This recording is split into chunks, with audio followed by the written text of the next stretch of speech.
Alors pourquoi je dis qu'effectivement, parce qu'il y a des personnes qui écoutent, hein, qui écoutent et qui font une vérité, de ce que je dis.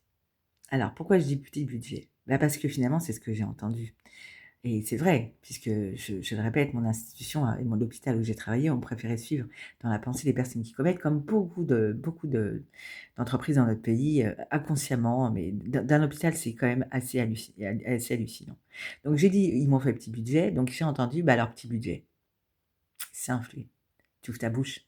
La liberté d'expression, elle est touchée dans notre pays. Il y a des personnes qui peuvent s'exprimer, qui peuvent faire l'apologie du terrorisme. Je rappelle qu'il y a une personne qui est morte, il y a quelque temps, quelques jours, par une enfin, à cause en fait, il y a un conflit qui est venu ici. C'est pas le conflit, on peut discuter de tout, hein, mais c'est de la façon qu'on l'apporte, qu'on l'amène, hein, et qu'il y a beaucoup de haine et ces personnes-là ont le droit de s'exprimer. Alors, heu, il y a une justice qui est là aussi pour dire: «C'est ce genre de choses est pas acceptable», mais enfin finalement, ils la rendent acceptable. Parce que cette personne-là, elle peut continuer ce genre de choses qui amènent la mort.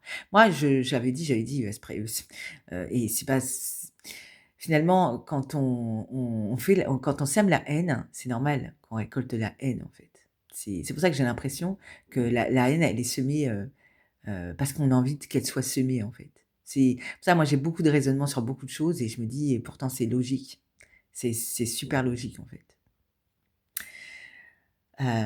Donc finalement, ma liberté d'expression, tu plus tu il faut que tu te taises. Il faut pas que tu dises que tu as été violenté. Il faut pas que tu dises, qu'on te maltraite, et tout ce phénomène qui existe en France. Non, il faut que tu détestes son pays. Non, parce que moi je dis que ces personnes, ils le détestent. Donc où je serais bien? Bah, je ne sais pas. Voilà. Donc moi, je me battrai jusqu'au bout.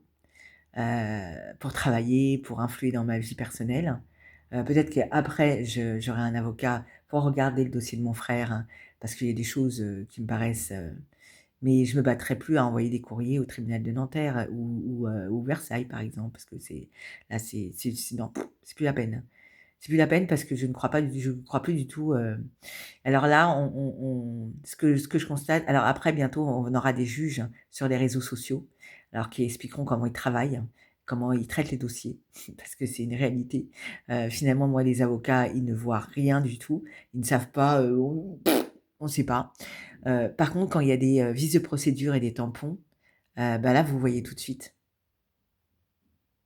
Voilà. Donc la magistrature, quand elle dit qu'elle a trop de dossiers, bon, ben, moi, j'y crois pas une seconde.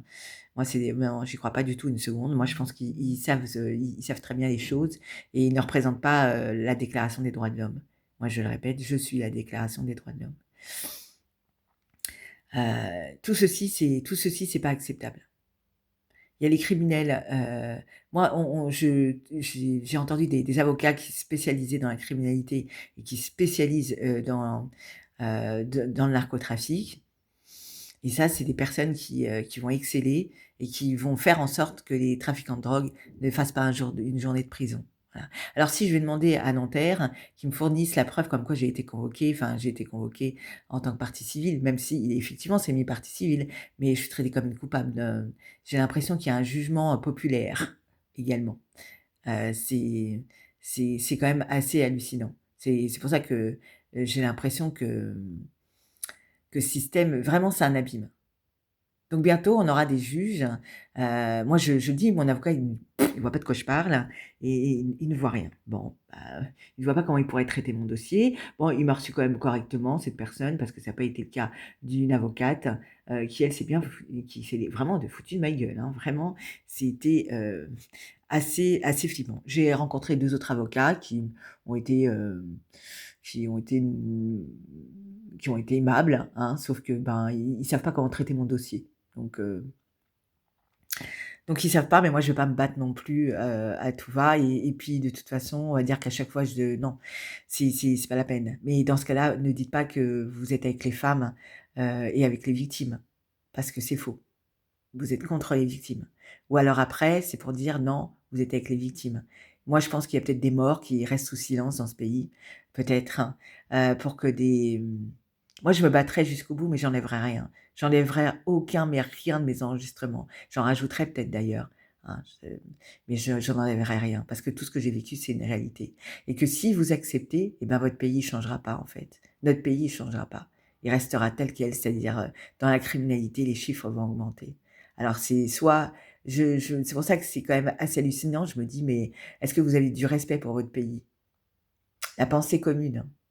Moi, j'ai lu la loi de la laïcité, il y a peu parce que j'avais un document, enfin un document à faire là-dessus et je me suis